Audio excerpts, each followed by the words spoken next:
What will your supply chain look like in future? How will you plan your business? How will you execute those plans? And how will you monitor what's happening? This is different, but they all have two things in common: supply chain and technology. And in order to keep up with technology, we need to transform our supply chains. So we need leaders who combine an understanding of technology with a business acumen to see where it can add value. Hi, my name is Amit Kumar Shami, and people often call me Mr. SME. In this presentation, we are going to look at a whole range of new technologies, explain what they do, and talk about what they could represent: an evolution or a revolution for your business. My intention is to give supply chain professionals, technology evangelists, and consultants a strong foundation so that we can prepare our organization for Industry 4.0. Then let's get started. When I was in elementary school, the textbook talked about the Industrial Revolution as an event that happened around 1800 when we invented technologies like the steam engine and railroads. But in 2017, Klaus Schwab, the founder of World Economic Forum, published a book called The Fourth Industrial Revolution. And it changed the way that a lot of us think about technology. Schwab argued that the Industrial Revolution was actually just the first in a series of major transformations that business and society have undergone.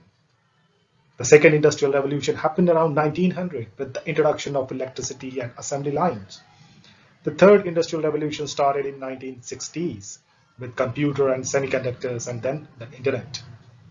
And right now we are witnessing the fourth industrial revolution. There are a lot of powerful technologies coming together around us that are transforming our society in a huge ways. These are technologies like 5G communications, sensors, and the Internet of Things, artificial intelligence, gene sequencing, nanotechnology, and many more. They are changing what's possible, and they are changing our customers' expectations too. We are at the beginning of new business era called Industry 4.0, and our supply chain need to get ready for it. Supply chain management isn't just about the movement of physical products.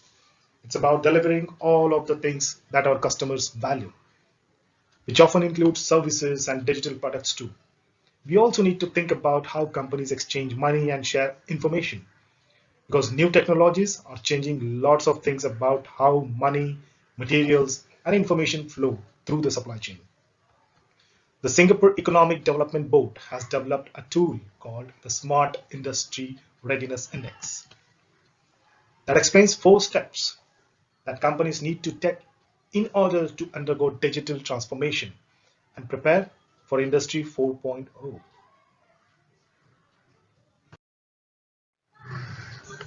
Lean key concepts and build a common language for alignment. Evaluate the state of existing facilities and the company's readiness level for Industry 4.0. Architect a comprehensive transformation strategy and an implementation roadmap. Deliver impact and sustain transformation initiatives. My intention is to help you and your colleagues with that first step, learning about the key Industry 4.0 technologies so that you have common baseline. We will start by looking at the technologies that are already common in supply chains. Then we will look at some of the newest technologies that are likely to have a big impact in the next few years.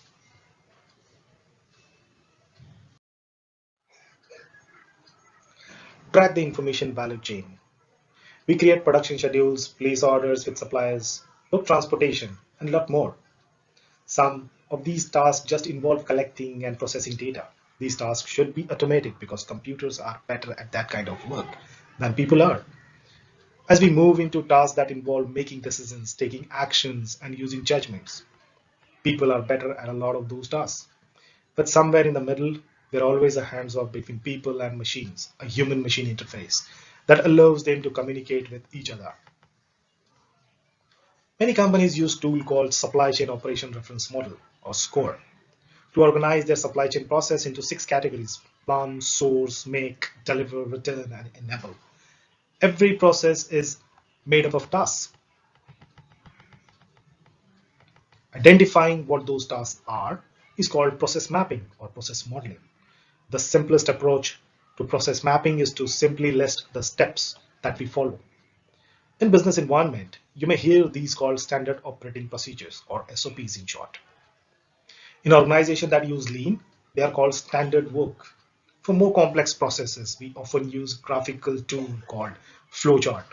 Then there are activity diagrams or unified modeling languages or UML. Sometimes we need to describe cross-functional processes and show where hands-off occur between different people, teams, and systems. To illustrate this, we use cross-functional flowchart or swim lane diagram. Automation.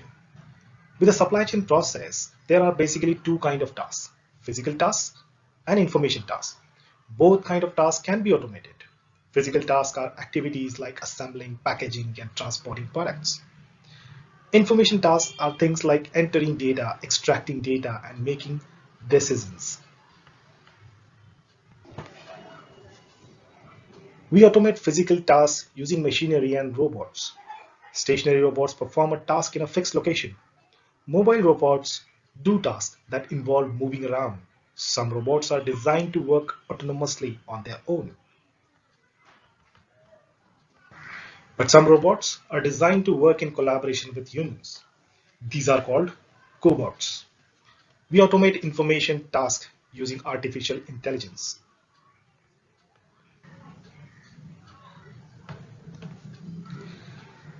Our supply chain depends on data.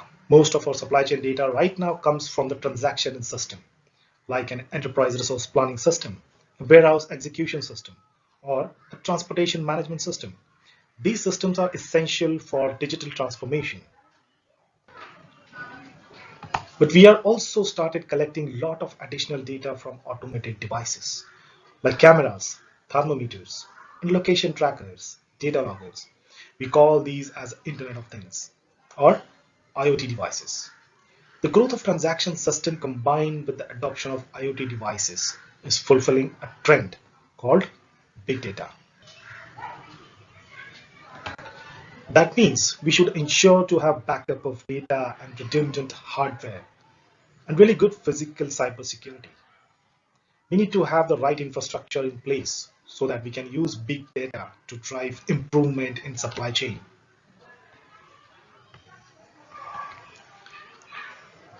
Without data, you're just another person with an opinion. But that's not enough. In order to have an impact, we need to transform that data into insights. We look at 5 types of data analytics that we can use to analyze, optimize, and automate our supply chain. Analytics is a journey that always starts with collecting and cleaning and organizing our data. We can choose one of the 5 different approaches to analytics. The most basic approach is descriptive analytics, then diagnostic analytics, predictive analytics, prescriptive analytics, and finally we have advanced analytics. All 5 levels of supply chain are logistics, play a role in the digital transformation. By understanding the difference, you can choose the right approach for the challenges you're facing today and for the supply chain you're building for the future. Today we interact with intelligent computers all the time. When I take pictures on my phone, there are an app that recognizes people's faces. My bank uses software to watch for fraudulent charges. And when I shop online, my website have chatbots that can answer basic questions. I think we can say that intelligence has to do with analyzing information, making decisions, and taking actions. There are more advanced versions of artificial intelligence where computers can learn how to solve problems on their own. This is called machine learning. Machine learning generally starts out by giving computers a set of rules to follow, but some of these rules are flexible and can be changed by the computer.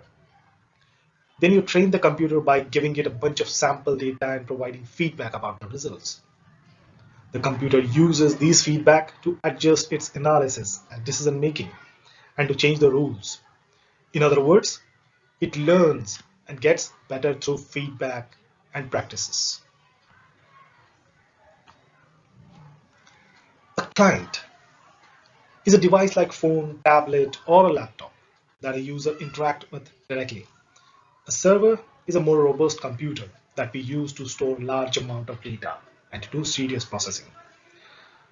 Frame server is one that physically located on our premises like office building, distribution center, or a factory.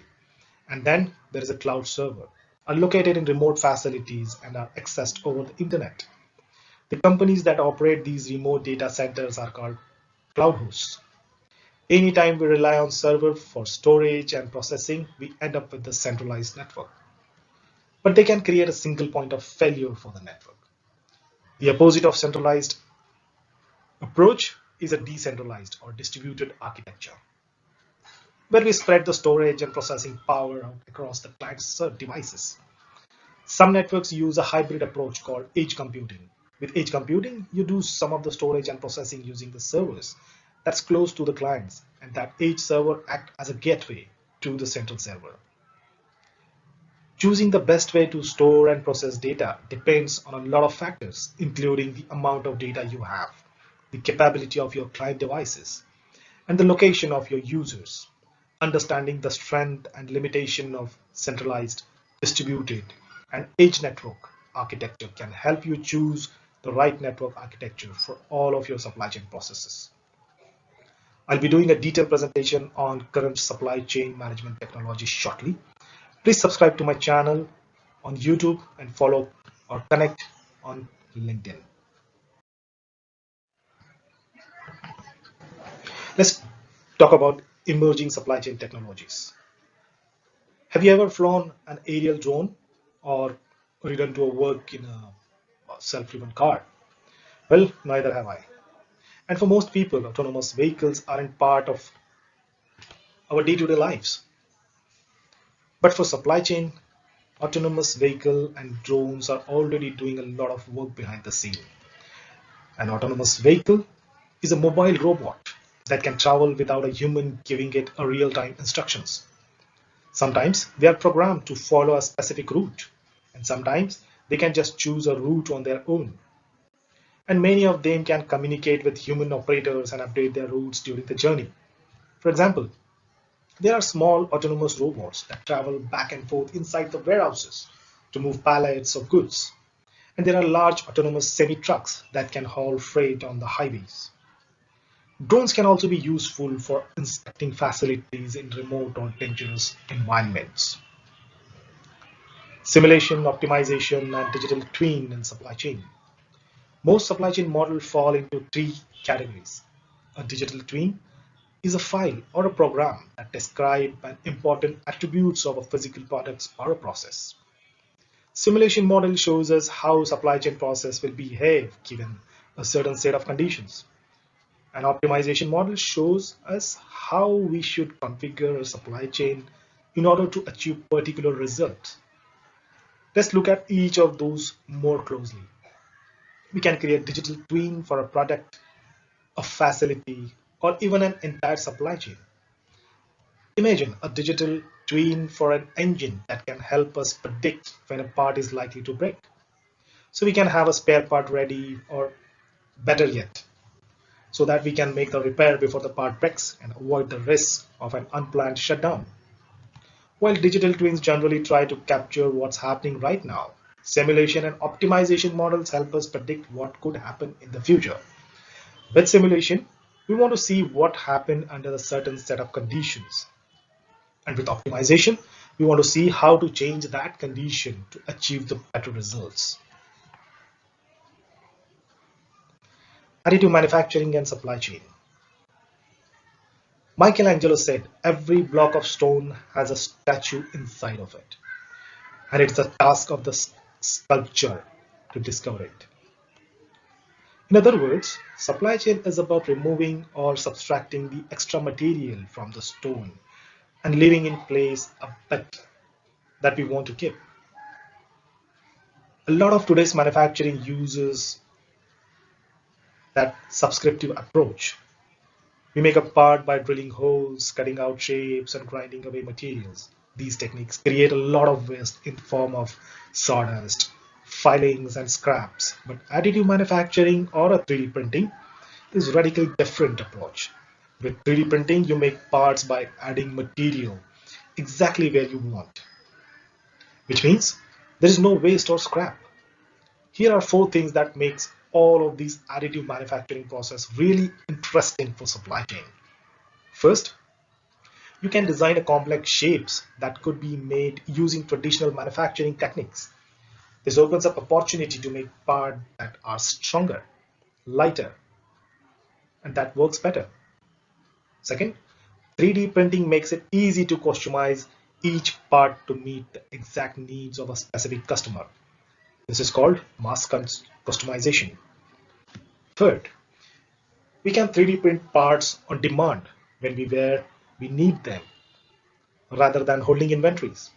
And we can place 3D printers anywhere in the world, which gives us a lot of flexibility in terms of supply chain design. And finally, 3D printing speed up product development by making it easy to create prototypes that can be evaluated for fit and function.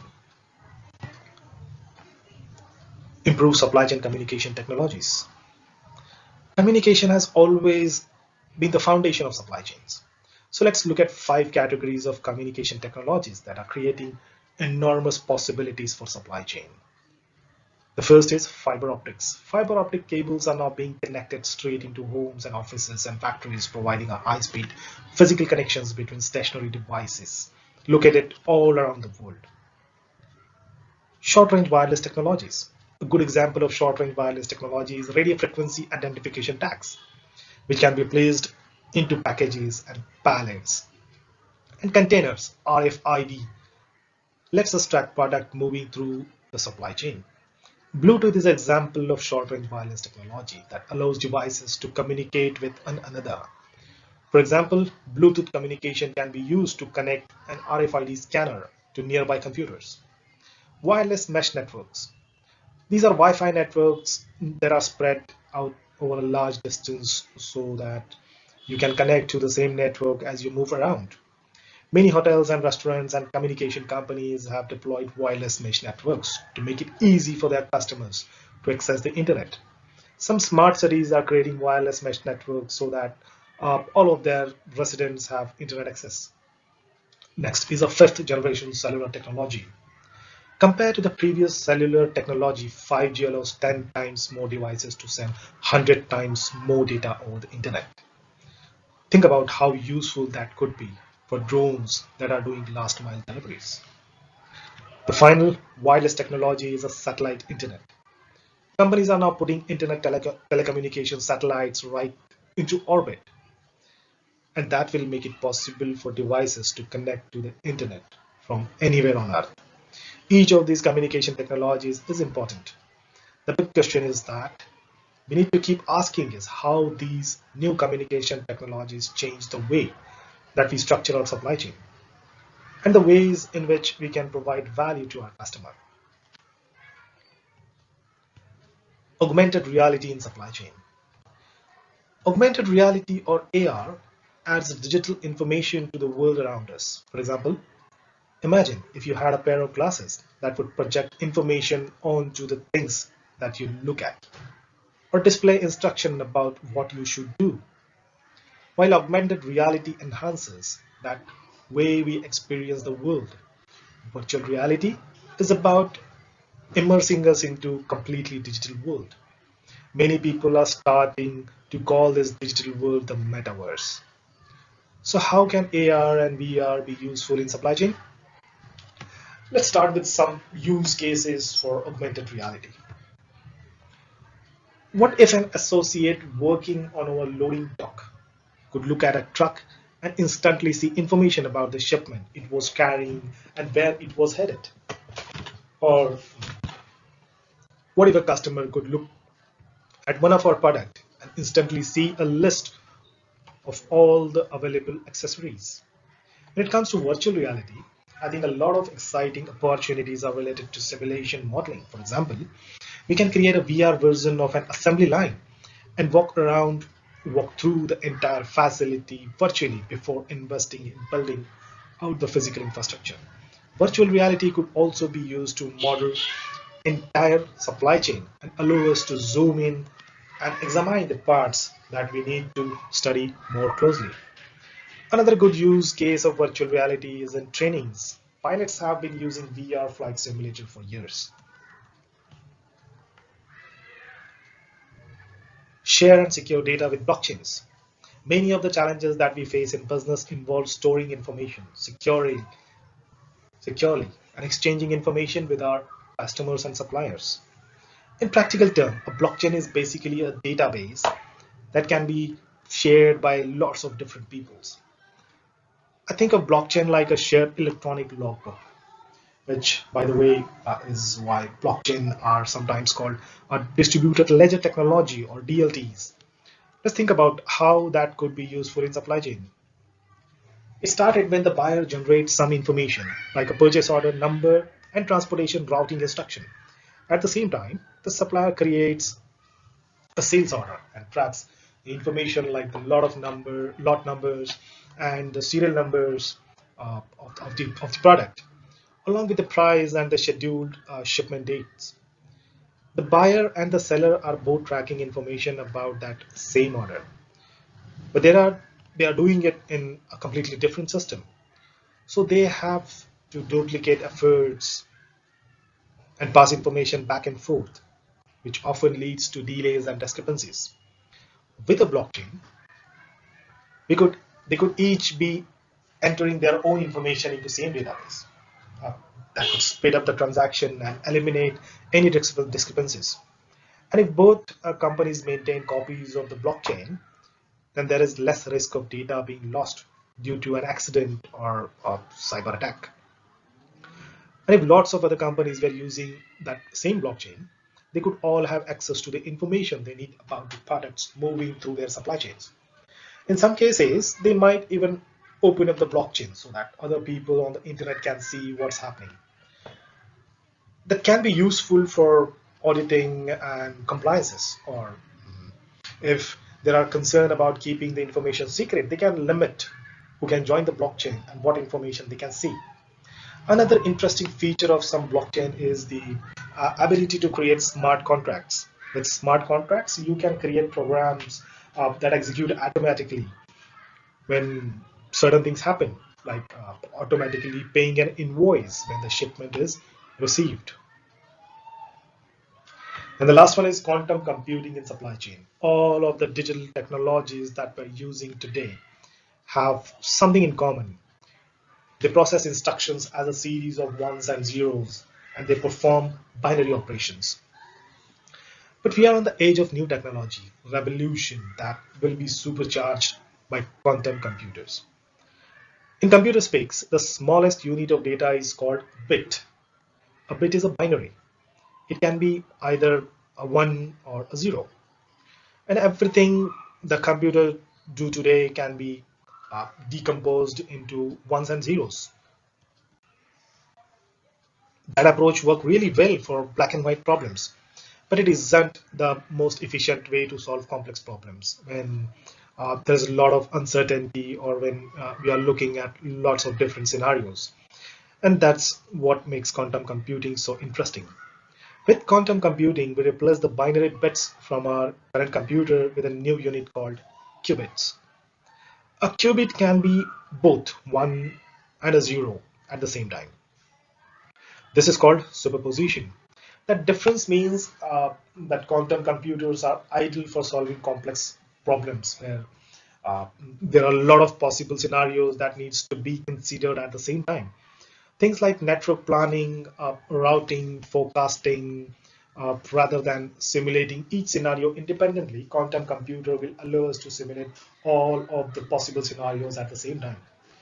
We are still in a very early stage of developing quantum computers, but I predict that they are going to become a very important for planning, manufacturing, inventory, and transportation. And that could happen a lot faster than many people expect. I'll be doing a detailed presentation on emerging technologies for supply chain and a special presentation on blockchain shortly. Please subscribe to my channel on YouTube and follow Connect on LinkedIn. Proud of you for investing the time with attention to improve your supply chain knowledge. I'd love to hear your feedbacks, and I hope you will share it with your colleagues. I wish you all the best, and I'm glad to have you on the team that is leading the digital transportation transformation of our supply chains. Thank you.